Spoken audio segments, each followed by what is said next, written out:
second in this race in 2018 as well, when it was run for the first time 2 years ago. Dewi Griffiths, the Welsh #1, back from illness and injury, had a torrid last couple of years, so it's terrific to see him back on the start line, and we wish him well. Marius Kipsarham from Kenya, who's a two-time Rotterdam champion, also won the inaugural Abu Dhabi Marathon a couple of years ago. He will probably, on paper, provide the stiffest opposition to this man, who scarcely needs an introduction. Probably, almost probably, the greatest track athlete of all time, Kenenisa Bekele. Still the world record holder over 5,000 and 10,000, and of course the second fastest marathon runner in history, just 2 seconds behind Eliud Kipchoge, that wonderful run in Berlin last September. So coiled springs waiting to be unleashed on the streets of London. Watch is ready, and we are away. The third running of the big half in beautiful conditions is underway in 2020. 15,000 runners, each with their own individual goals, personal best to try and break, many people running for the very first time, club runners of course, British Championship places up for grabs, also Olympic qualification. So Hannah, plenty of stories within the main story. There are lots of stories today, and I just want to say it is so great to see such a strong domestic field assembled here. It's really, really competitive in the men's and the women's, and just really excited to see how these guys can do on a beautiful morning as well. I think there could be some fast times up for grabs, and to see someone like Bekele running around our capital city is just always a pleasure. Yeah, I spoke to him on Friday. He was delighted, genuinely delighted to be back. Despite the weather, when we spoke on Friday, it was hosing down outside. He'd just flown in from rather different climes in from Addis Ababa, but he loves racing here. He'll be back, as I say, in the capital in 8 weeks' time, going head-to-head against Eliud Kipchoge, and it's always a joy to have such an iconic runner running in our capital city here. Chris Thompson, a man you know well. Yeah, some people would say Chris Thompson's a bit iconic. There you go. He's been around a long time, and this is what I love about Chris. He's obviously come here feeling in good shape and doesn't want to mess around. And if he knows the kind of pace he wants to try and show over a half marathon, he's perhaps not going to sit in the group and let that go. And Chris is particularly good at setting his stall out like this, and it often gives him the advantage over some of the other British runners. And he might be trying to get a jump on some of the British field here. Yes, and he's started out very breezily here. Chris Thompson now 38 years old, probably one of Britain's most enduring athletes. I mean, he's had a terrific career. Obviously was in the shadow of Mo Farah on the track in the early days. We think back to those European Championships, back in 2010, 10 years ago now. For the last couple of years, you know, when Chris Thompson is injury-free, and that's not often, he's still very talented. And that's incredibly true, and that really is the point. When he's not injured and when he's had a good string of training, he is absolutely not unstoppable, but he looks unstoppable right now, doesn't he? And yeah, I admire the aggressiveness he shows when he races. Well, he had a good year last year. He won the Bristol 10K, also won the Great South Run over 10 miles back in October 2018, and behind them, well, as we say, this is all about community today. There are plenty of races on the streets of London, but this one is all about introducing new runners to running, maybe people who haven't run before, people looking to improve their times, test themselves over perhaps a longer distance. We've got the little half, we've got the big mile later on, and as we were hearing from Rachel, the festival in Greenwich Park, which sadly last year had to be cancelled due to the weather, but this year will be going ahead. So plenty of entertainment to get your teeth stuck into over the next few hours. Yeah, absolutely, and you can see just the strength and depth here, and I think it's fantastic. You can have company if you're a female here. Look at this Harrison here. She's going to have great support from the club runners around her, and it's an opportunity to run really fast and set down a PB. And I love the fact that you got the runners of all ability all running the same course, and they all compare each other. Yeah, that's all very different to your career as a track athlete, of course, where it was elite against elite, and this sort of event is a very different thing. You've got obviously very talented. I mean, to be out here running today in beautiful sunshine, I nearly said warm sunshine, but it will be warming up a little by little as we go through the morning. But to be actually in the same race as the greatest track athlete of all time in Kenenisa Bekele. Must be a real thrill. It must, yeah, I think it will be. And I think a lot of these runners today will have looked at the weather all week and been incredibly relieved that this is what they woke up to this morning. This will not have been the training conditions these group of athletes have gone through in the last month. So to get the chance to come out and finally get a sunny day and that be the day you're doing your race, it's going to be good fun for them. Just to mark your card as well, we mentioned several stories within stories. So on the women's side, we have 4 women who've run the Olympic qualifying time for the marathon. That's 2:29:30, and one of the 2 of them are in this race today. And we are approaching 5 minutes into the race. And on the men's side, of course, in terms of Olympic qualification, Callum Hawkins has already been pre-selected for that race in Tokyo. And so it's a question of who's going to try and grab one of the 2 other places. And Chris Thompson, of course, Andy Vernon, we should mention as well, is also in the field today. Dowie Griffiths we saw at the start. Derek Hawkins, Callum's brother, is also in the race today. Yes, I think there's a lot of guys that will fancy their chances of getting one of those spots in one of those 2 remaining spots in Tokyo. But we've got Johnny Mellor, who actually ran a 2:10 marathon last week in Seville, again getting under that Olympic qualifying mark. He chose to go and do it in a different race, not the trial race, but he's really thrown his name in the mix as well. As you can see, just entering the Limehouse Link, it's the 2nd largest non-estuarial road tunnel in the UK. And as you can see, nice welcome little decline as they make their way towards Canary Wharf and the financial district of London. And Chris Thompson is really taking these early few kilometres off very, very aggressively indeed. Kenenisa Bekele just in the middle of that shot of the chasing pack. Chris Thompson, were you expecting this? I'm not too surprised. Like I said before, Chris doesn't really like to mess around. Maybe he's got an eye on, this will be a good indicator for him on how his training's going, and if he believes he's in PB shape and it's good weather and it's a good course, he's going to have a go at it. And it's interesting to see the likes of Nick Gulab sort of waking up a bit and realising Chris is serious. I don't want him getting too far ahead. Well, that PB was 61 minutes exactly, set at the Great North Run back in 2012. And of course, Kenenisa Bekele, his only other half marathon, in fact, was at the Great North Run as well, against Mo Farah and Haile Gebrselassie. That was in 2013. Probably one of the most thrilling finishes down on the south coast there, on the south-east coast of all time, when Kenenisa just managed to hold on against Mo Farah, who came back very, very strongly. So he will have fond memories, I'm sure, of racing the half marathon. So yes, this is our women's leader, I think. I want to say Natalie Harrison. I've got to apologise. I'm pretty sure her name starts with N, but yeah, she has been running very, very well. Samantha Harrison, I think. Samantha Harrison, apologies for that. No, I knew, so we've only got her down on our sort of club start, but she has got a PB of 71:43 for the Great North Run, and she clearly feels pretty good today. And I'd probably say similar to Chris, she's just gone, I know what pace I can run today. I'm just going to get out there and do it. And you can see she's got great support round from the male club runners, and exciting to see if she can hold on to this.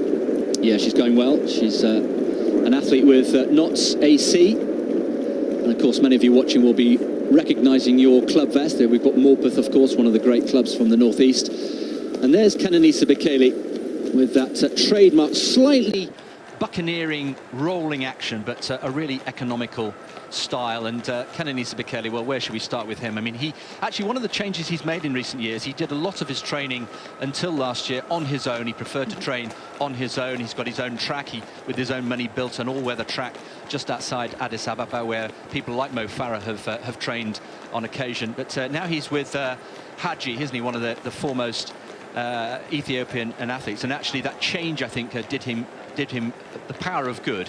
And I remember him saying after that performance in Berlin last year that actually joining a group really helped him.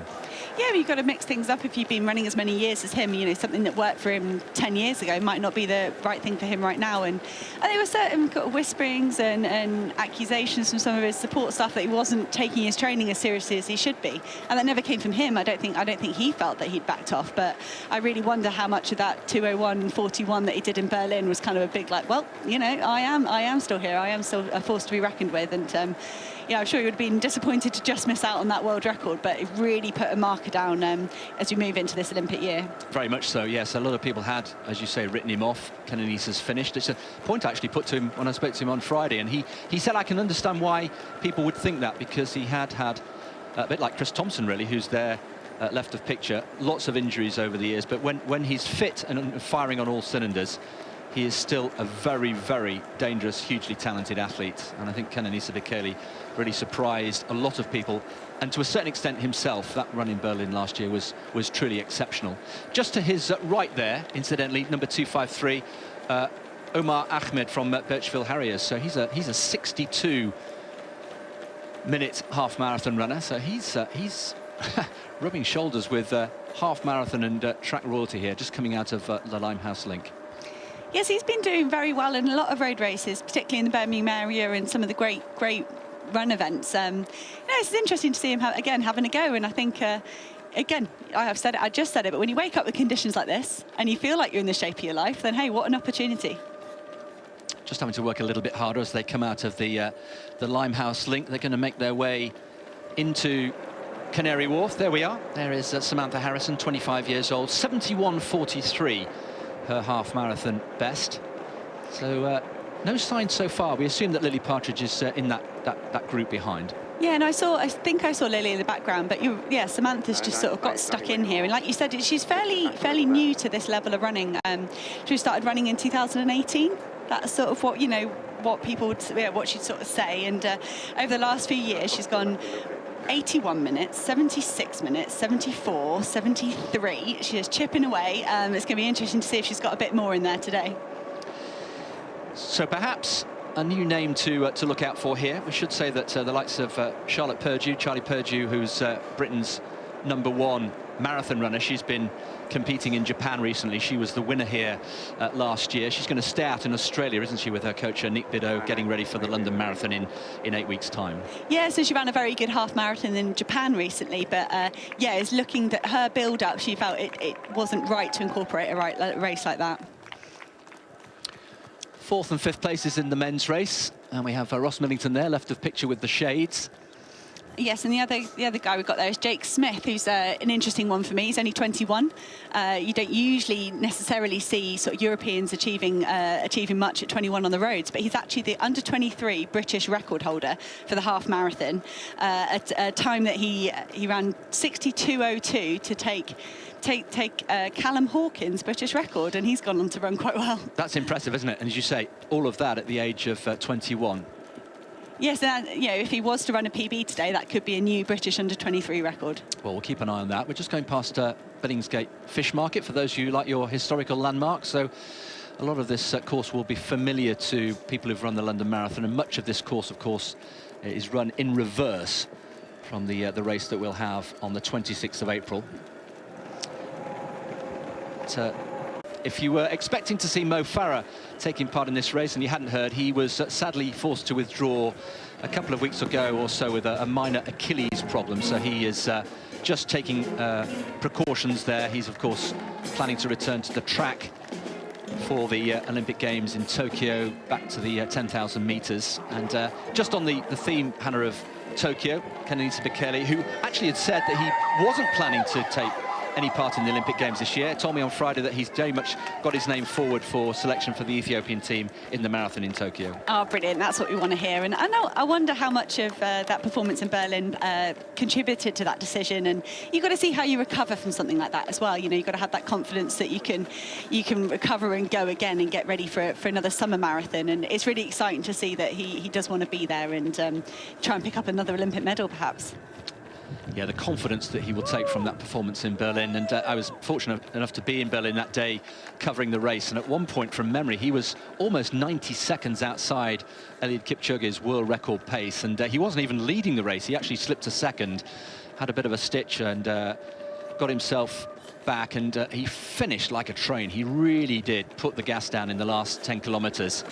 And as we saw coming through the Brandenburg Gate, he was literally on course for world record pace and just shy of Eliud Kipchoge's world record by 2 seconds. And that showdown, as it's being billed in London, back here in London at the end of April, Bekele against Eliud Kipchoge, the two fastest marathon runners of all time, going head to head. That could be something rather special. That could truly be incredibly special. And he ran that Berlin race was just 2 weeks before the Ineos Challenge, and I wonder how much they were watching each other there. down to your left so we can see them. So here we can see the group of the second women that are behind Sam Harrison. We can pick out Hayley Carruthers, Lily Partridge, Steph Davis. Is it just those two? Another couple at the back there. So this looks like they were children. You know, we're talking sort of 10 or 11, and they're very, very familiar with each other. And yeah, it must be quite interesting to drop into that group and not have the same history as the others. But obviously, it hasn't held her back. Running 2:27.40 is a massively respectable time. And yeah, I just think she's thrown a cat among the pigeons, really. She works in the city, so she's got a proper job, a full-time job. She's still without a sponsor. Runs for Clapham Chasers down in South London. Originally from Scotland, from Glasgow. And just, he looks, if you look at the facial expression there, a man who means business here. And what a thrill it must be for him, regardless of what happens in the rest of this race, to be going toe-to-toe, just the two of them, with the great Kenenisa Bekele. Yeah. No, it's great to see Chris Thompson sticking on this, and we were wondering whether we get to see many of the Brits here with a dominant performance at the front, and it's brilliant to see Chris in the mix here. So good vocal support on the streets, Canary Wharf Tube Station just gone past, and this is still Samantha Harrison, still looking good. She's broken clear of that group of male runners that she was running with. What we don't know at the moment, we're just trying to find out what sort of lead she has, and we've seen the likes of Lily Partridge and Steph Davis and Hayley Carruthers in that chasing pack. But so far, and we look at shoulders, don't we, at this stage, when we've got the head-on shot, Hannah, we're looking for how relaxed the shoulders are on the face. What are you seeing here? I think she looks good. I think she looks like it's a pretty comfortable, normal pace for her. You know, she's a normal stride, looks pretty comfortable, and you know, it's early days. She's got to try and keep this up for close to another hour, which is just, I love that element of racing over this distance, and you've got to pace yourself and you've got to measure your effort correctly. But to me, she looks great so far. Last year we had Steph Twell, of course, and Charlie Purdue, who eventually came through to win. The course record in the women's race was set by Charlotte Purdue 2 years ago. That's 70:29. So that would be the target here for Samantha Harrison. No, and right now she will be a target for those other female runners as well. I mean, from just counting in my head, I think she's got about 8 or 10 seconds over the other women in this race, but they have got the advantage of being in a big group. And Samantha Harrison at the moment, she is running a little bit solo, but she might be used to that in training. She might be fine. She doesn't look stressed about it. Time bonuses as well. And back to the men's race, just coming down this hill. Oh, that's interesting to see the mile splits here. We can see that they set off really quite aggressively there, and they have settled down a little bit, but they're probably still operating at around 62-minute pace, do you reckon? Yep, absolutely. They set off pretty quickly there with 4:24. Well, record pace is around 4:30, so that was pretty quick, that opening mile. Yeah, like we mentioned, with Chris Thompson with a PB of 61 dead, you know, he's operating right in PB shape, and yeah, maybe you think really fancies having a go at that today. But he's pretty notorious for going off aggressively, Chris, and I can see him holding on to a good time today from what it looks like so far. Well, no sign at the moment of Marius Kipsarem, the Kenyan who was really given more prominence, I suppose, after the withdrawal of Lawrence Chirono. It's a real shame for Lawrence Chirono, who was really selected, I guess, to replace Mo Farah when he had to pull out a couple of weeks ago. And Chirono, of course, the in-form marathon runner, having won his last 3 marathons in Chicago brilliantly, and then Boston. He'll be defending his title in Boston in a few weeks' time, and then Amsterdam as well. He's very much the in-form athlete, so just a precaution, I think. He felt a bit of a hamstring, I think, on Saturday morning when he went for his morning jog. No, it shows him got to protect his body if he's got those marathons coming up. But you would have predicted we might have had one of those. So what we get an awful lot of Ethiopia versus Kenya. They've got a massive distance running tradition, and it's great to see those two nations battling out. But I'd rather see Ethiopia versus Britain, and that's what we're getting treated to now. Chris Thompson, of course, married to Gemma Simpson, who you know well from your days. Absolutely. In 1500-metre running. That was a very strong era. I was looking back at your terrific run in Daegu just last night, just to remind myself, and they were healthy days for 1500-metre running, weren't they, for our country? Oh, absolutely. No, we've got a great tradition of middle distance running on the female side and the male side as well, and it obviously.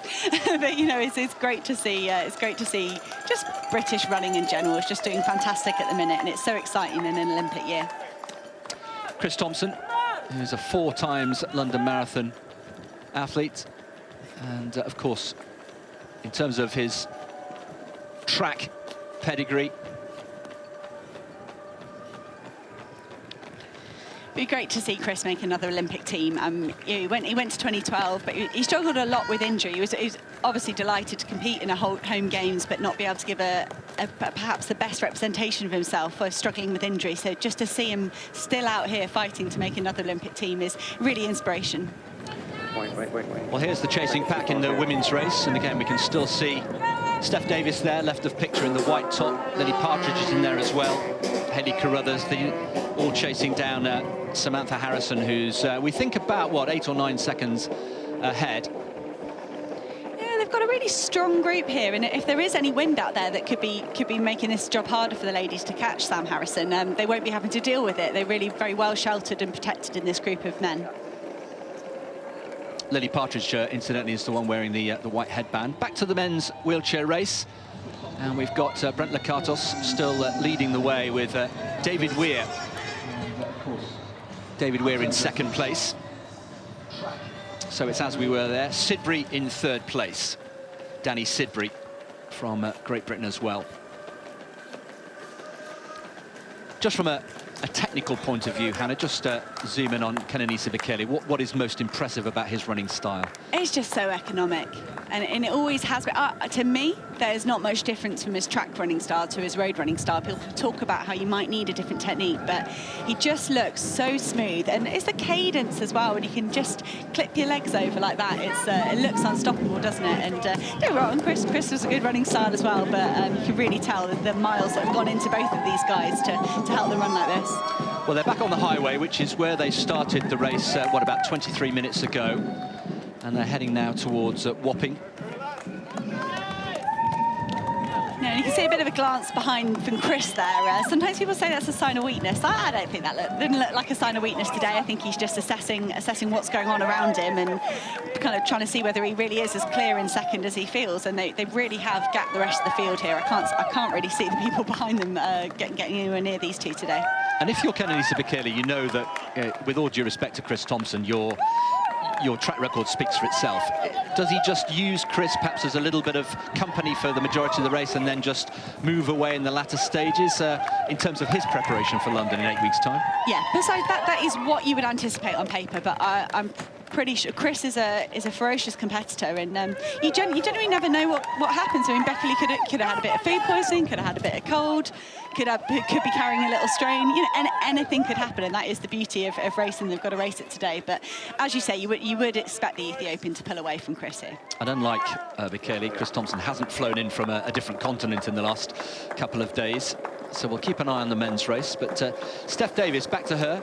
As I say, 29 years old, 72.58 her personal best in the half marathon. She's saying a few weeks ago that she'd ideally like to turn semi-professional, so she's a complete amateur at the moment, and she lined up in the London Marathon last year with the elite for the first time, and what a story that would be if she were able to clinch a place for Tokyo at the Olympic Games this summer.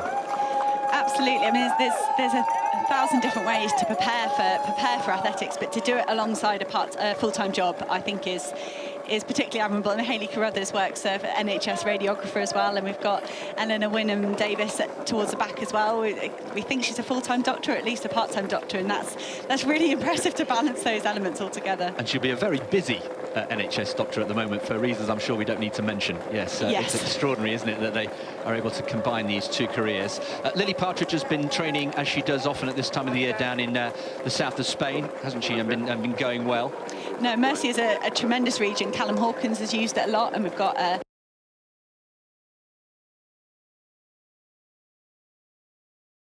Ben Connor, Lily's boyfriend, who's not racing today, but he's been doing his preparations for London Marathon down there. It's I've been myself twice, and I can say it is a great place. Genuinely very similar weather to we get today. Cold and bright. I think this would be what Lily's been experiencing for the last month or so. Yeah, she's been posting quite a few very enviable pictures of very warm weather over the last few weeks. Yeah, absolutely. Aldershot, Farnham district, of course, along with the likes of Steph Twell. So looking good. These three just clicking off these early kilometres, but they are second, third and fourth respectively, with Sam Harrison still out in front. We've got number 301 there. Dan Robinson is, I think he actually coaches. He's Hayley's coach, so he's keeping an extra close eye on his athlete today, but he's also a very competitive runner himself, so let's see what he can manage today for himself. I don't know if you saw, but they made a film together, didn't they? They've got quite a lot of good views of what she went through after that dramatic finish in London last year. And after she finished in the London Marathon, she went back, as you say, to her full-time job the very next day as a radiographer. Business as usual. Wow. Kenenisa just picking up some drinks there. Yeah, it's interesting to see Chris not bother with a drink there. He must, he really has attacked past that drink station and taken the shorter line, and he really is making Becca Lee work for this, isn't he? This is an aggressive performance. They've gone through 5 miles, and they're just working their way now towards Tower Bridge, the famous Tower Bridge, of course, which will take them from the north of the river to the south. But Chris Thompson, yeah, looks as though he's got the bit between his teeth, and really looks as though he's serious about this big half today. It's an interesting perspective with the drink as well. You know, some people would say, I don't need a drink in a half marathon. It's not hot. It's oh, here we go towards the end of the men's wheelchair race here. Well, Brent Leccartos there has put in a bit of a spurt here, the Canadian. And in second place there, Danny Sidbury in the red, and David Weir in third place. Course record held by David Weir, 51.12. We'll keep you up to date with the men's wheelchair race as they approach the finish line. But Chris Thompson on the cobbles through Wapping, turning on the gas. He is, isn't he? He's really having a go here, Chris, and he must just feel good, and why not? And let's see Kenenisa Bekele try and get back on terms with him here. I'm not sure he would have expected a burst. That he probably sort of settled down and thought they were just out for a run together, and Chris Thompson's got other ideas, and Chris Thompson's just a die-hard competitor, isn't he? He never knows when he's beaten. And just to remind you, Chris Thompson, 38 years old now. And it's just so good to see him injury-free. It is. A 10K in around 28:30. That's quick, isn't it? It is quick. This is where the strength of the marathon training could come through for these two. If you'd like to see them be able to hold on to a really fast pace and not sort of falter in the latter half. In last year's race, we saw Mo Farah actually several times drop off the pace, and quite considerably, far more in fact than the gap between these two here, and then put in a few surges just to test the opposition, and eventually came through in a pretty much trademark Mo Farah sprint finish to make it 2 wins out of 2. Yeah. Looks to me like Bekele is getting his head down, and he's working on closing that gap kind of slowly. The cobbles are tricky as well. It could just be to negotiate these cobbles and then get back on terms with Chris Thompson. So into the second half of this race, 21 kilometres, of course, and Chris Thompson continues to look good here with the still double world record holder over 5,000 and 10,000 metres. We always say, for many people, or probable best track athlete of all time. Where is he for you? Is he the very best?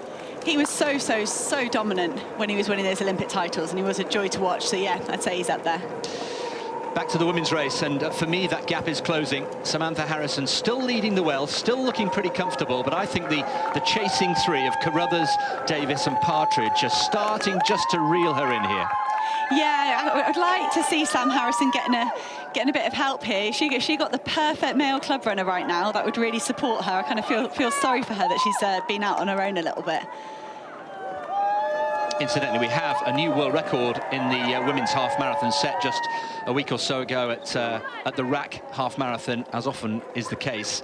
Ababel Yeshine came through in 64:31. That was 20 seconds off the previous world record. So that's the benchmark, if you like, in world terms. Of course, it's the world lead as well. The course record on this big half course, 70:29, as I mentioned, set by Charlotte Purdue 2 years ago. Just trying to count back to the... Oh, here we go. Is this some more of the wheelchair riders coming in? Yep, Simon Lawson coming through. Again, he's a previous winner of the Great North Run. Shelley Woods leading the women's, looking as though she's blowing hard. Of course, coming back from having a baby in any sport is a real challenge, and all credit to Shelley Woods for trying to get back to the very, very best of her sport after giving birth to her baby Leo last year. Absolutely. And here we are back to the lead of the men's race. And as predicted, Kenenisa Bekele has got himself back up to Chris Thompson, and they can perhaps share that workload at the front. And this will be interesting now, the psyche of Chris Thompson, when you make a move like that and he still comes back. So here we go, for 4:37 pace. Again, they really are operating close to 1 hour dead for this half marathon, which there might be some people watching that have tried a half marathon themselves that think an hour for a half marathon is superhuman. And yeah, getting to see these guys do it today. Absolutely, yeah, we could be in for a course record. Mo Farah holds the course record here, 61:40. So we'll keep an eye on that. Real quality. And actually, we've got the best of both worlds here, haven't we? We've got British interest very much in the form of Chris Thompson. And then, of course, as expected, Kenenisa Bekele, one of the best, if not the best over the track, leading the way. So a terrific head-to-head here. No, you know, whatever happens over this next half an hour or so, for me, to see Chris Thompson this aggressive at this pace, throwing moves down on Olympic champion, it's just great for me, and really look forward to seeing what he can do in 2 months' time at the London Marathon. The second and third places in the women's wheelchair race, chasing Shelley Woods, who was leading as we saw. Mel Nichols in second place, who represented Great Britain at the Paralympic Games, and Eden Rainbow Cooper in third place. So second and third in the women's wheelchair. Quite a gap behind Shelley Woods. This is quite an age gap here. We've got Mel Nichols at 42 with all her experience, and Eden Rainbow Cooper at 18. And it must be really fun for Eden to learn off someone of that age and toe the line with her.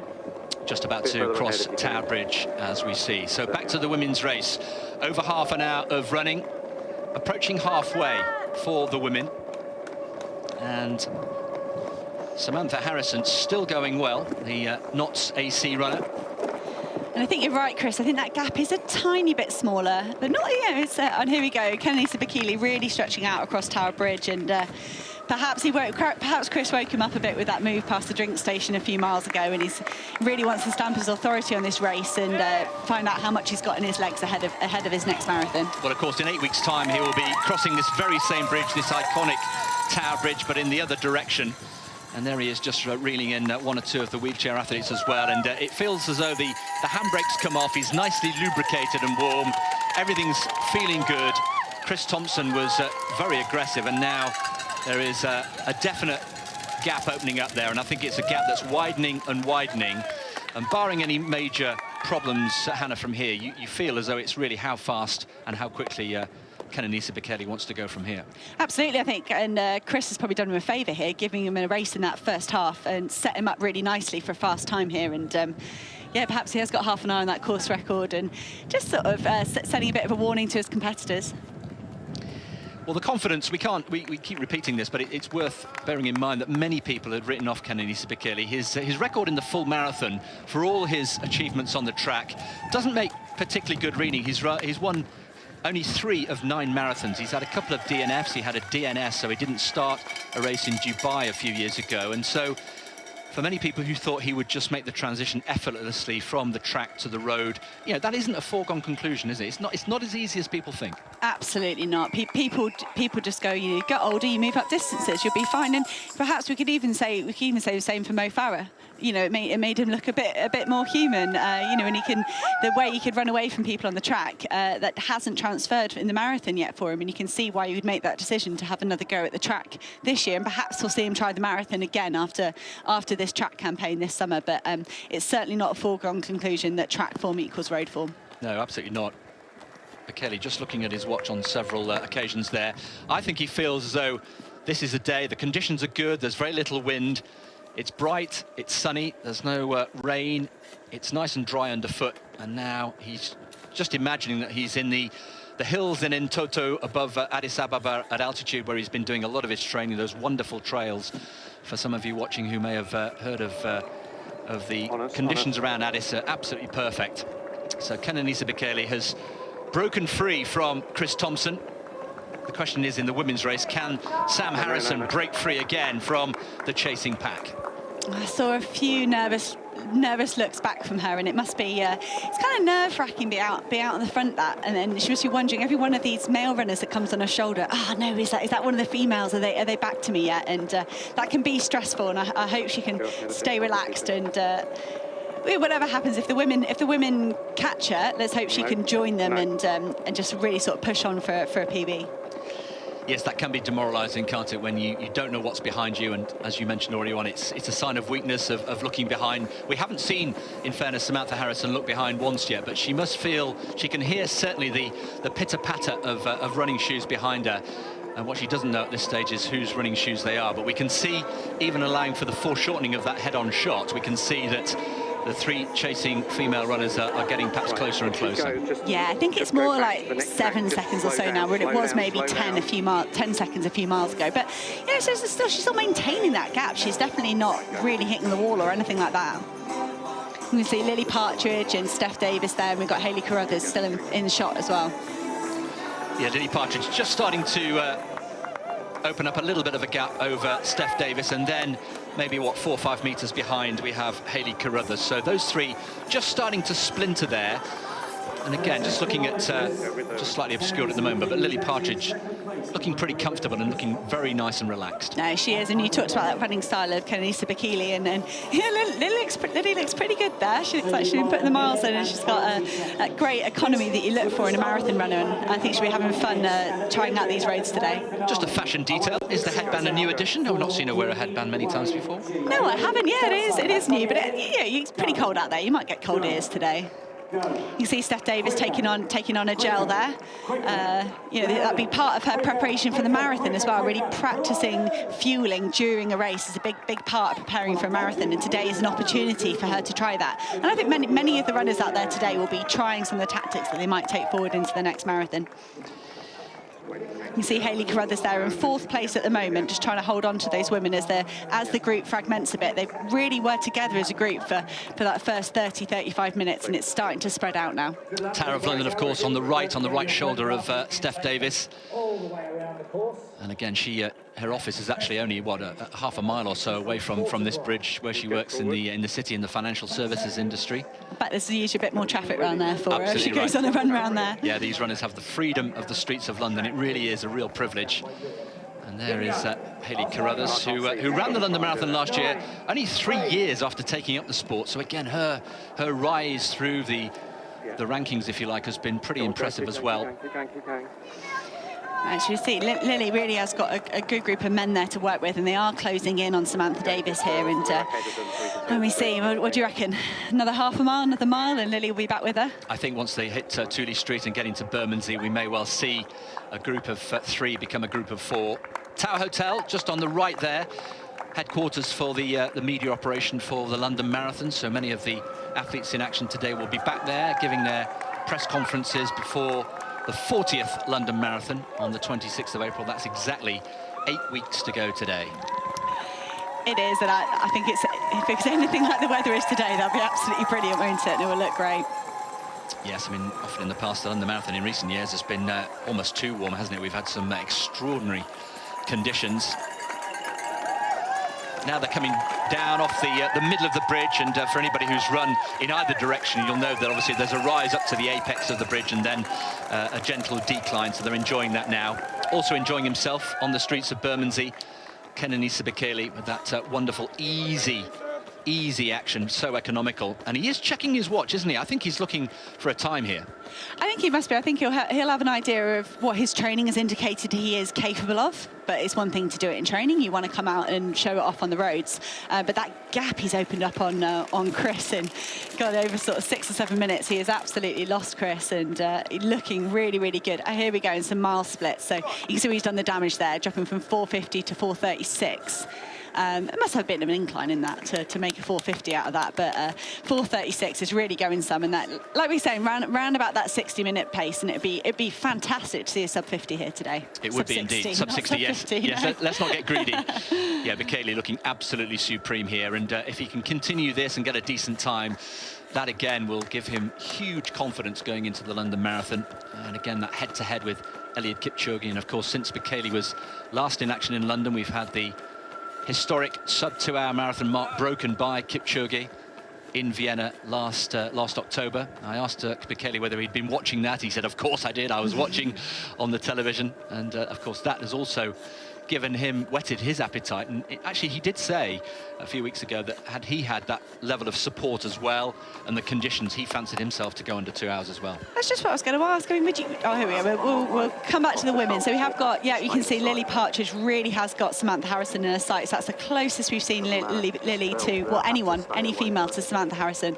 And trying to see if Lily's brought any of the other females with her, because today there are spots on the line for the World Half Marathon Championships that are a month today in Poland, and the selection policy states the first 3 British women over the line will get automatic selection for that championships. And so, you know, even if Lily does catch Samantha, she's got a chance, what I presume will be her first GB vest if she can pull this off. And it's a fantastic motivation for these ladies out, and to go to a global championships in the half marathon. It's just a really cool event, I think. Yes, those championships on the 29th, as you say, of March in Gdynia in Poland. So at the moment we have Samantha Harrison still leading the way, but her lead is being eroded stride by stride from Lily Partridge in second place there with the white headband. And then just a little bit further back we have Steph Davis from Clapham Chasers, the Glasgow-born runner who's very much new to elite running in this country.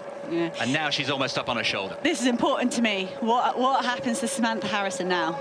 Anyway, she's shown great tenacity and strength to get this far in the lead anyway, but it's really what's her headspace now when Lily pulls up on her shoulder? Well, with your former racing brain on, what would you do if you were Lily? Go straight past? Yeah, you got to go straight past. Yeah, don't stop. Let's see. I mean, what do? Do you give her a nod? Do you say, yeah, well done? But yeah, she does look like Lily might be settling there, but you can't tell. You've got this whole group of men beside her. You know, you can't tell whether she wants to move through, but she can't because she's not got the space right now. I was just looking for the reaction, whether it was going to be a little glance to the right by Samantha Harrison, just to acknowledge the fact that Lily Partridge was now up on her shoulder. She must have felt it coming. She must have suspected that they would be there or thereabouts. Yeah, absolutely. But similar to Chris Thompson, maybe Samantha Harrison was like, I can hold this miling, you know, this pace for this long. I'm just going to do it.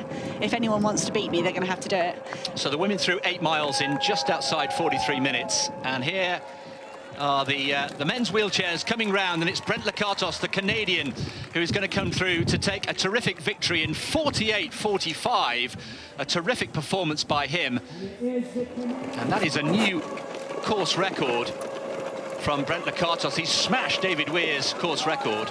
Oh wow, that's quite some performance today.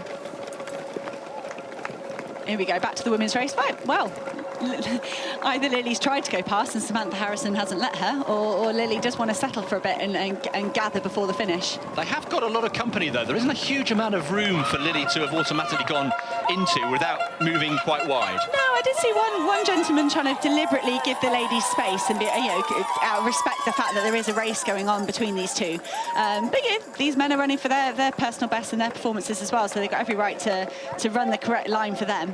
But yeah, Samantha Harrison, maybe that nearly woke her up a little bit there. Well, she's put a bit of a spurt. She hasn't lost ground on Lily Partridge, so we've now got 2 women virtually glued together in the women's race, approaching 45 minutes here, so they're on their way to mile 9. We've already had Brent Lakatos in the wheelchair race, and here is David Weir.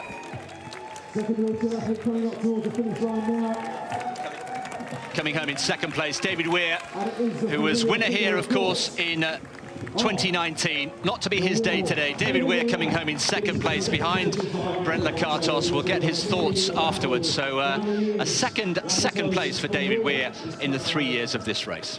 And we cut to another Brit in the second place. We've got Chris Thompson holding on to second place here. Really set his stall out and dropped everyone apart from Kenenisa Bekele, a multi-time Olympic champion. He's done really well to drop everyone else, and it's be good to see him hold on for a good PB or a good marker before his marathon. But he's working hard, but that's Chris. He works hard. I think he'll be enjoying himself. It's a nice sunny day, but I do think it's going to be a hard next 15 minutes for him on his own.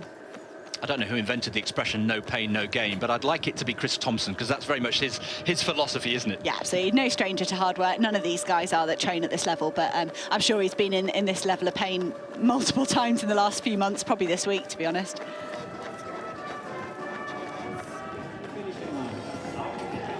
third place in the men's wheelchair race, coming through now in just outside 51 minutes.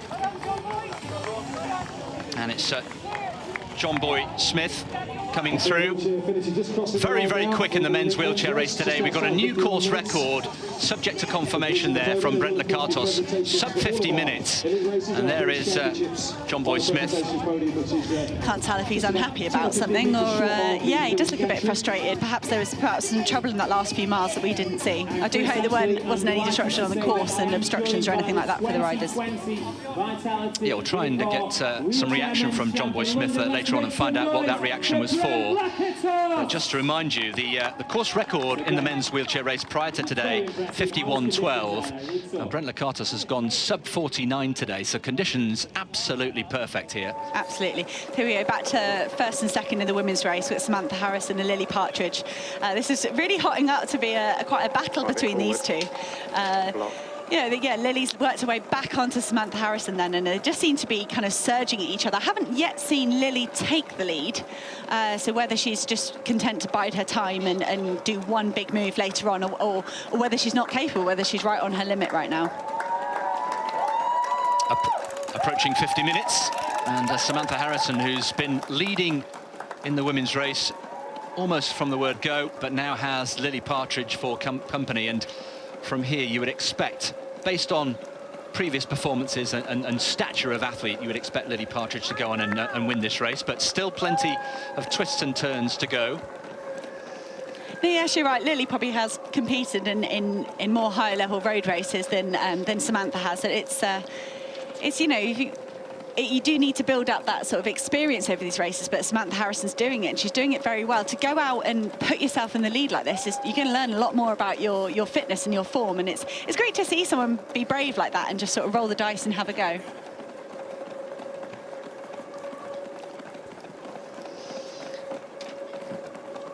So a nice race shaping up here in the women's. Samantha Harrison looking good, still looking pretty composed, and we're slightly surprised perhaps that Lily Partridge didn't go ahead.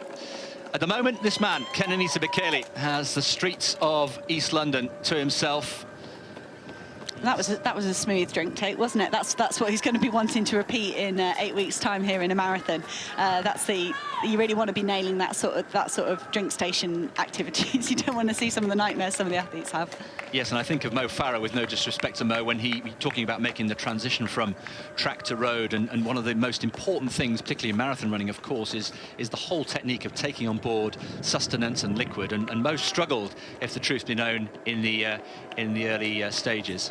So my question before we cut back to the women's race was, would you rather run 21:41 in Berlin in a normal race conditions with what you'd experience at Olympic Games, you know, not the special pacemakers and all the other stuff that Eliud Kipchoge had in the sub-2, or would you rather break sub-2? What would give you more confidence as a competitor? Oh, I think breaking the bona fide world record, yeah, I think would do that. Yeah. Absolutely, yeah. Because there are people who would question, of course, the validity, really, of that sub-2-hour race, because the conditions were not, of course, ratified for world record purposes, for reasons I'm sure most people watching this will know. It was just an exercise to see if it's humanly possible to do it, and now we know the answer is yes. But of course, it wasn't ratified as a world record. Mm-hmm. And you'd expect Kenenisa Bekele's got every right to sit at home watching that 2 weeks after running a fantastic race in Berlin and go, yeah, I could have done that. I just really hope we get to see them going head-to-head in 8 weeks, and we can kind of see who comes out on top. Well, who will come out on top here? Because Samantha Harrison and Lily Partridge are almost stride for stride, and Lily Partridge is looking pretty composed there. Of the two, perhaps Harrison having to work a little bit harder? Yes, no, Harrison does look under a bit more distress, but she's pushing. You know, she is really testing Lily here. She's not leaving it down to sprint finish or anything like that. And yep, Lily does look smooth. But like I said a few minutes ago, I haven't seen Lily trying to assert her dominance over Sam yet, and that's kind of curious to me that she doesn't want to sort of stamp her authority on it and really test her. She's happy just to sit in there, but that might be part of her race plan. You know, they've still got 20 minutes of running left here. It's a long way. Yeah, just under 20 minutes to beat the Charlotte Purdue course record. don't think we're on course record pace here in the women's race. We may well be in the men's race because Kenenisa Bekele has around 10 minutes of running left, just under 10 minutes of running left, and it's really Kenenisa against the clock. But it's an interesting little battle shaping up here between Sam Harrison and Lily Partridge in second place, and the gap to the rest is perhaps getting a little bit longer. Last we saw was Stephanie Davis in third place with Hayley Carruthers just behind her. So it would be interesting to see whether that order stayed the same or whether it's changed at all. But with these two, it'd be great. They're coming up to 10 miles here, and 10 miles in 53 minutes, just outside 53 minutes, would be on pace around 70 minutes, which would be really, really impressive. So anything in that ballpark of 53, 54, 55 minutes through 10 miles would be really impressive for these two. And for anyone out there, sort of a keen hobby jogger, not hobby jogger, that's it. I mean, a keen runner. These ladies are probably running around 5.5 minute miling, which would give you a park run of around 17.5 minutes. I'd like to see how many females run a 17.5 minute park run this week. Absolutely right. Let alone 4 of them back to back. Yeah, some excellent Saturday morning context there from Hannah. So still looking good. You can hear the breathing. Actually, it's nice just to hear the pitter patter of running shoe on tarmac. Yeah. The breathing sounds nice and measured and nice and even. And in Lily Partridge's case, all those hours and days spent down in the south of Spain training in warm weather over the winter. This is where we all find out how effective that's been.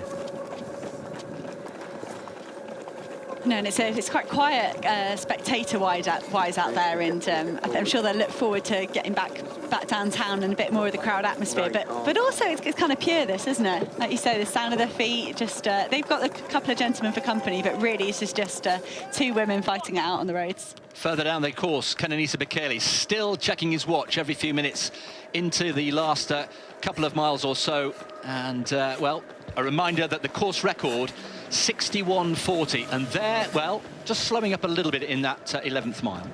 Yeah, so that pace, if that it's hard to tell with the cumulative time, but for 4:44 is bang on 62-minute pace. But obviously you can see there's a string of miles faster than that. We'd be looking for an average of 4:34 for a 60-minute half marathon.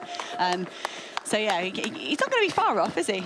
He's not going to be far off at all. It depends on how badly he wants it, and as we've seen several times, he can come good in the latter stages. The track speed, I suppose it's a little bit fortuitous to talk about track speed for somebody who has not raced on the track for so long, but it's something surely that you never really lose. The instinct to push in the final stages of a race still stay with you. Absolutely, and he does look tired. And that doesn't concern me. I back him. But I like this. He could have come here and coasted. He's clearly in fantastic shape. He could have come here and just won. But no, he really wanted to test himself, and you can see that aggression and fatigue in his face. But look below the legs, you can't see it, no. And that's what you like, just below the waist. Sorry, you can just see his legs, just the momentum's keeping going, and he's really wanting to test his body today. Well, I think it's a new revitalised Kenenisa Bekele we're watching here and have seen over the last year or so. He was well aware of the criticism that perhaps he wasn't putting in the work, that he was maybe being distracted by his many business interests. He has a number of hotels in Addis. He has other business interests as well, other demands on his time. Was he putting in the work? Was he doing the hard work? He's 37 years old now. Did he have the appetite for it? And I think, as we mentioned at the top of the programme, that blistering performance in Berlin last year rather put paid to all those suggestions. No, absolutely. And do you think he would have liked to have a test today? Or do you think he would rather have had a solo run? I think he'd like to have had a test. And with all due respect to Chris Thompson and the other British runners, and to Marius Kipserem, who we haven't really seen much of today, I think he was looking forward to, in fact, I know because I asked him, he was looking forward to going toe-to-toe with Lawrence Cherono, the Kenyan. Runners just about to embark on Tower Bridge, and what a moment this is for all these amateur runners, club runners, many people perhaps running a half marathon distance for the first time. This is, in many ways, in terms of running in London, this is as good as it gets. Running with no traffic on a warm, sunny Sunday morning over Tower Bridge. An absolutely brilliant feeling. Absolutely, and I think, if you have your friends and family out there cheering you on, it'd be pretty easy to really enjoy today, and I hope those runners are. Still a reasonable way to go. And many of these runners, of course, will be using this big half as preparation for the London Marathon themselves, celebrating its 40th birthday this year. And it's come a long, long way from that first ever London Marathon in 1981. Now, a small change in the women's race here. Not by much, but Lily Partridge now leading the way. As I was wondering, yeah, when was the first time we were going to see Lily going to the front? I think these ladies have probably got around 3 miles left to go. And Lily will be in heavy training for the marathon. She will have tapered down for this. She will want to feel good. But I wonder how much of it is how fast can I run those last 3 miles? What can my body do under 10 miles of fatigue? And it could just be an element of she's now going to unleash. But we'll see. I mean, Samantha Harrison's been tough. Shelley Woods about to win the women's wheelchair race. What a return to form for Shelley Woods, who took time out, of course, to have her baby last year and has been trying to get herself back into fitness. And this is a terrific return here from Shelley Woods. The two-time London Marathon champion is victorious just outside 62 minutes. So a winning return to London for Shelley Woods, her first ever victory here in the big half. That is a big performance from Shelley Woods in 2020. To be whether Samantha Harrison can battle back onto Lily Partridge. They're going to be running under quite a lot of fatigue here. To me, Lily looks good. It'd be nice to know who's in third as well. But Lily Partridge does look like she's pushing on to take the British title here. Is also on grabs for in this half marathon. Yeah, lots up for grabs, not just the win of the race itself, so some prize money, qualification for the World Half Marathon Championships, as we mentioned, in Poland at the end of this month. And Lily Partridge, on all fronts, looking good. Her half marathon personal best is at 70:31. That was set in Reading back in 2015. But she's run a very measured race here, didn't panic when Samantha Harrison took that early lead. She was quite a way ahead, wasn't she, in truth, in those early miles? She was, and I think there's a tendency in these races, it's hard not to go out fast. And Samantha Harrison's really held on to her pace well, but I think what we're starting to see now, there'll be a lot of maybe more of the male runners that are perhaps overreached in the first half of this race. They look like Lily just seems to be passing man after man after man, and that can be a really good morale boost, and I think that will help her run fast. But Samantha Harrison, I like that she's not got herself isolated. She's still got company here, and that's keeping her in touch with Lily. I wouldn't write her off quite yet, but to me, Lily does look pretty strong.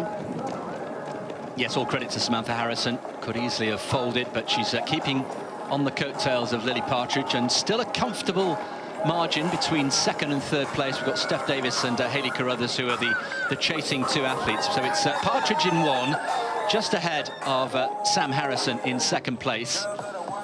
And the clock ticking down now to the finish of the men's race. And Kenenisa Bekele, once he hit Tower Bridge, he had pretty much stolen a march on Chris Thompson, still working hard, still aggressive.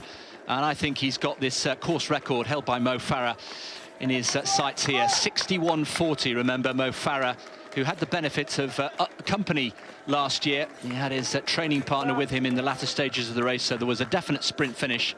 And he's working his way in the final couple of minutes of this race towards the iconic Cutty Sark, the famous T-clipper, and be waiting for him in Greenwich. What message does this send to you about Kenenisa Bekele? This sends a message. Yeah, this sends a message to say, are you watching Eliud Kipchoge? Yeah. What do you think he's capable of in Tokyo, if he's capable of this on his own? I think he's capable of a medal. There's no doubt about it. Coming into the streets of Greenwich, then, many people will be familiar with these sights. Kenenisa Bekele, well, I think he's got a course record here. This is the centre of Greenwich, and any minute now, Cutty Sark will loom into vision. He's less than 200 metres to go. Kenenisa Bekele, it's been a terrific effort here. Kenenisa Bekele is going to smash the course record today. A big performance from a big athlete here. Bekele is back to winning ways in London here. Terrific performance. Just outside 60 minutes, he has smashed Mo Farah's course record of 61:40. A winning performance here from Kenenisa Bekele, the best track athlete of all time. And is that a warning, I wonder, for Eliud Kipchoge for the London Marathon, which will take place on these very streets in 8 weeks' time? Here we go, and Chris Thompson coming in for second. He's held on really well out there on his own. I think he's going to have a decent time as well. Chris Thompson has run really well here today. Made the early running a very, very aggressive first half of the race for Chris Thompson. And Chris Thompson just outside 61 minutes. I think he's about 5 seconds off his personal best there, which is absolutely phenomenal. Running most of that second half solo, I think that's an absolutely fantastic run from Chris. And I bet he'll be very, very happy with that. It's a British half marathon title and second place overall. It's a great day. Well done, Chris Thompson. So the first two home in the men's race. Kenenisa Bekele, a comfortable course record for him, and Chris Thompson just outside, as Hannah said, just outside his lifetime best, which was 61 seconds dead, set at the Great North Run back in 2012. Lily Partridge then, on her way, and that gap between Partridge and Harrison is growing. And like I said, she's just picking off these male runners, and I think she's really just looking forward and trying to see how far she can finish this race. Oh wow! Second place there. Rainbow Cooper finishing second in the women's wheelchair race, and Jake Smith third home in the men's race. The youngster, you marked our card, didn't you, earlier on today, Hannah? A terrific performance.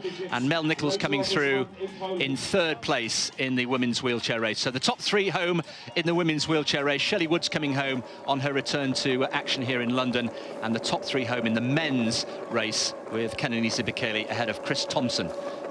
And Jake Smith there in third, perhaps taking something off his British under-23 record there, but booking his place to the World Half Marathon, as it looks like Lily Partridge and Samantha Harrison will be doing the same. Lily just looks, first time, I think she's up in the effort there and up in the tempo. Yeah, the shoulders just starting to rock a little bit, and a little bit more intent, I think, on the shoulders and the face of Lily Partridge. Well, there we are. Ross Millington has also come home, but Jake Smith, yeah, what a terrific performance. We'll bring you confirmation of his time as soon as we can, but that must be very close to a lifetime best. 38-year-old Chris Smith shaking hands with the 21-year-old Jake Smith. It's quite a nice range there. And Ross Millington looking really, that's a really strong performance off Ross as well, and looking forward to seeing how he goes over the next few weeks. Lilia Partridge then, 63 minutes, the course record, remember, 70:29, held by Charlie Purdue from 2 years ago. She'll be watching, I'm sure, from Australia with interest here, because there's so much up for grabs here. We've got places for the World Half Marathon Championships, as we say, British Championships as well. And of course, there's a stepping stone for many of these athletes for the London Marathon in 8 weeks' time, and qualification places for Tokyo 2020 later in the summer. Absolutely, and yeah, this makes me optimistic. I think Lily's trainings must have been going quite well to be looking this good, and it's nice to see her out running there. And it's a lot of hard miles over the winter, and as a marathoner, you don't get the chance to race much. And that's what always seemed the hardest thing for me. You can spend all that time training, and then you only get to do your event a couple of times a year. It must be really fun to come out like this in a half marathon and show off your hard work. You're absolutely right, and Mo Farah, I know, amongst others, felt that difference very acutely once he stepped away from the track, not racing anywhere near as frequently, and of course all your training building up for just 1 or 2 races a year. Yeah. But Lily Partridge, look at the determination on her face here. She really senses that this is, well, it should be victory, but it's a question of the time as well. 70:31, her personal best, which is only a couple of seconds outside the course record today. And I wonder, yeah, with Samantha Harrison running so aggressively in that first half, it's going to help pull Lily through to a fast time here. It's all set up well for her, and it's a nod to Matt Rees as she overtakes him, famous for helping a competitor over the line in the London Marathon when it was extremely hot a few years ago. But I'm not sure he'd like to be getting overtaken by Lily right now. No, that won't do his... he might put up a bit of a fight, which could help Lily. I think it would be good. Some things never change. So into the final mile or so here for Lily Partridge here in the big half. Wonderful conditions. Winter sunshine. There we are, plenty of runners still out on the course. 15,000 runners taking part from the 4 boroughs, 6,000 of those from those specific 4 boroughs. This very much a community event, a festival of running across the weekend. This the showpiece, the centerpiece, but we've also got the little half, the big mile, the big festival as well. And I'm sure some of these individuals out here will have friends that they go running with, but to get to pound the streets with this many people, that really will feel very different to sort of those solo miles people might be doing in the dark before work or the dark after work. To come out on a Sunday morning like this, like we keep saying, on the closed roads and the beautiful sunshine around sort of iconic sites. And just being part of an official event, I think, always gives you an extra spring in your stride. It's a very different experience, as you say, to all those solo runs. Lily Partridge then very much on her way, approaching Greenwich, and Cutty Sark not far away now into the last 4 or 5 minutes. She is looking back, just checking how much comfort she's got. I think she's got quite a nice little cushion here that she's built up over Samantha Harrison. No, it's good to look though. You don't want to get caught out. Yeah, you don't want a surprise coming up on your shoulder. And I often wonder, is that at this stage in the race, is that her going, I'm tired, I want to back off, or is it, oh, I can just risk everything? There's no, you know, I've got that distance, I've got that lead, I can throw everything at it and see how fast I can finish.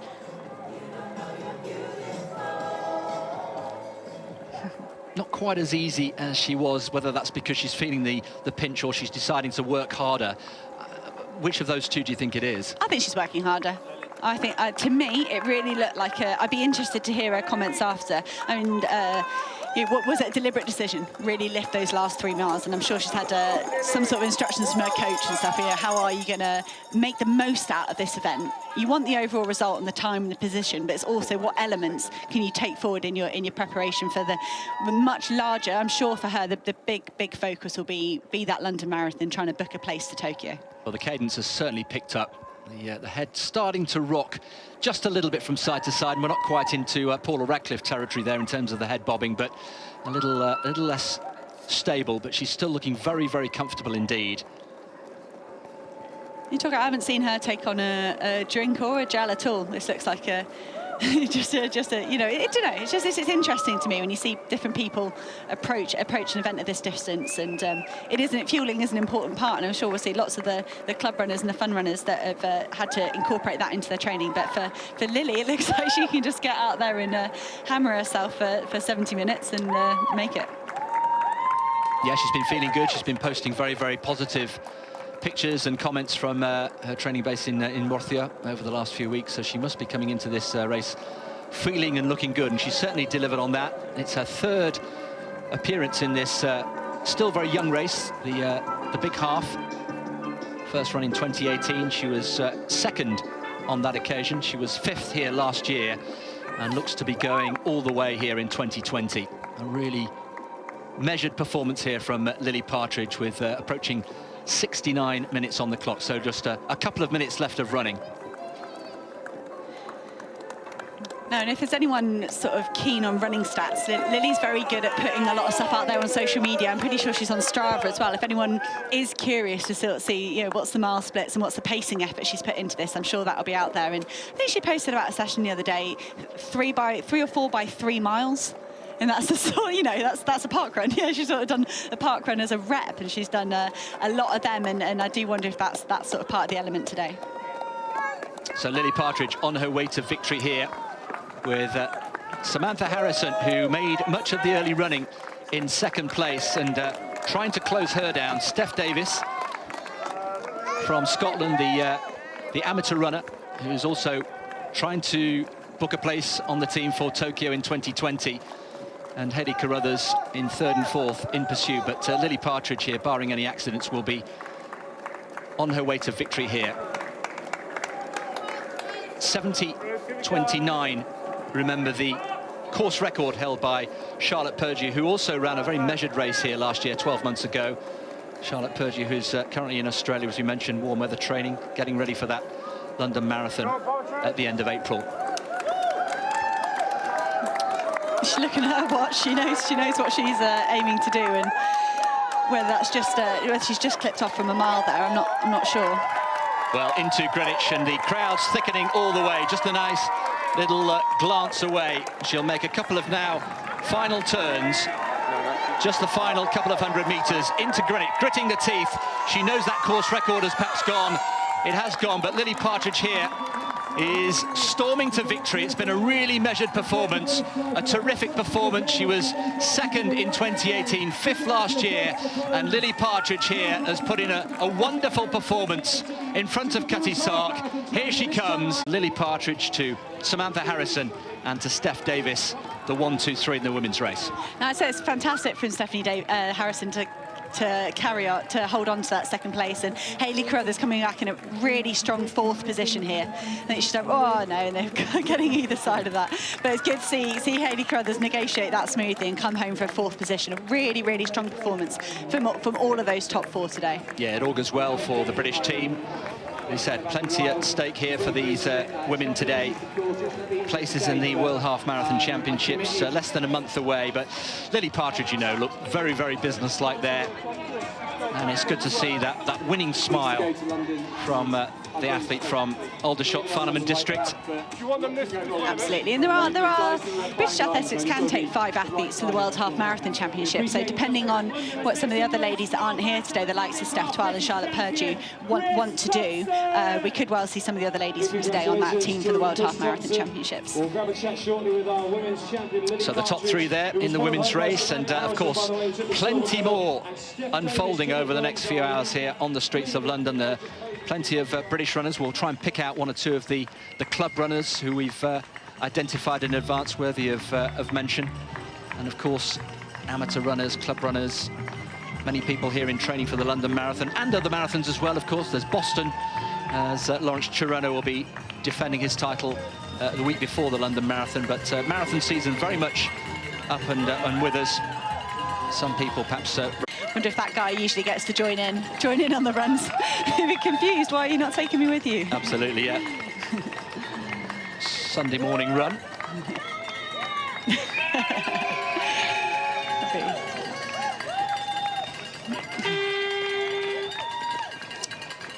So good club runners still filing through. These are all runners with very, very good times, well inside 2.5 hours for the marathon. There's Jenny Spink coming through, yep, in 5th place unofficially. Great run from Jenny Spink with just, 20 metres to go. So the top 5 through. So there we go, the elite race is all finished here. Let's go back to Radzi.